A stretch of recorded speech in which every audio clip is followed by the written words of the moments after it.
Lynx tail blades. Okay, as you can see, here's my Goblin 570. Right. See how loose they are? Now the Lynx tail blades are designed. Right, here's my blade 570.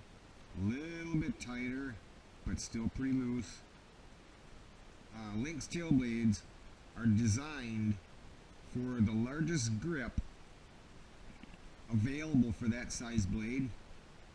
Right, this is my 300X. See how loose they are?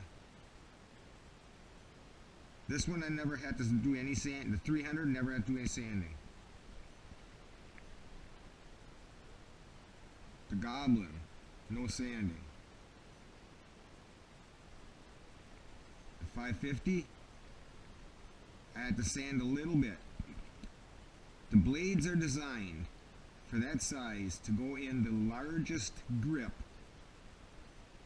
that a bird uses for that blade size. So Lynx designs the root for that thickest grip. That way, the thickest grip, you do not need shims for them. When you get a different grip that isn't as thick in this area, you just need to sand the root down, and then rebalance them. Like I said, these have been sanded down. They're a little bit tighter than they should be. Didn't have to do any sanding at all, and that's already tight and installed. Now when it comes out to center, yeah, they do stay. They will fall a little bit with gravity, but they'll stay. And the same thing with my my 300. You pull them all the way out, they'll stay.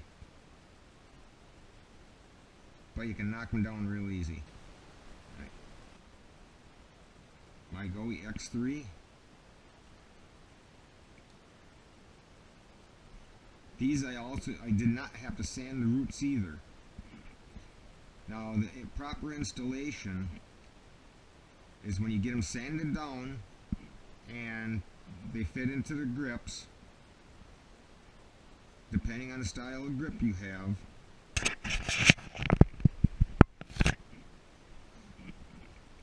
If you have the nut on the side, yeah, put your screw through or your bolt, Loctite it, and then put your nut on.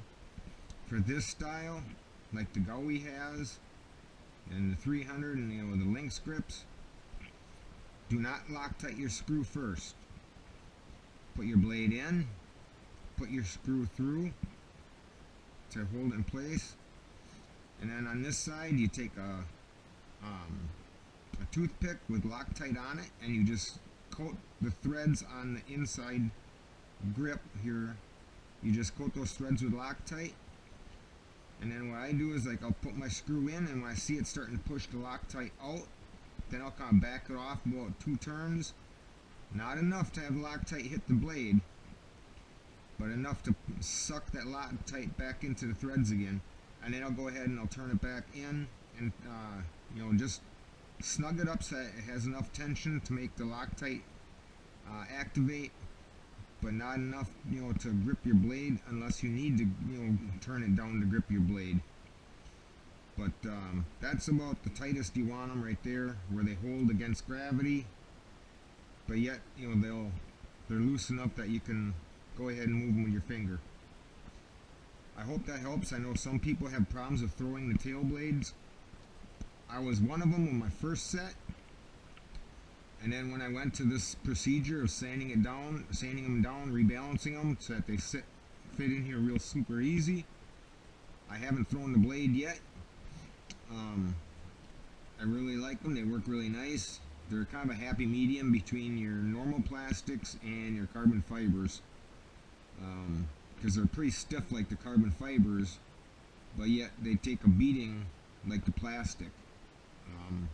I was throwing a lot of them out because when you hit the grass, you get flipped back like this, and I would chip the carbon fiber here, and I'd have to throw the blades out. And the plastic ones, you know, you'll get a little nick, but it doesn't compromise the performance or rigidity of the blades. So it's kind of like a happy medium. Alright, I hope that helps out. And catch you later.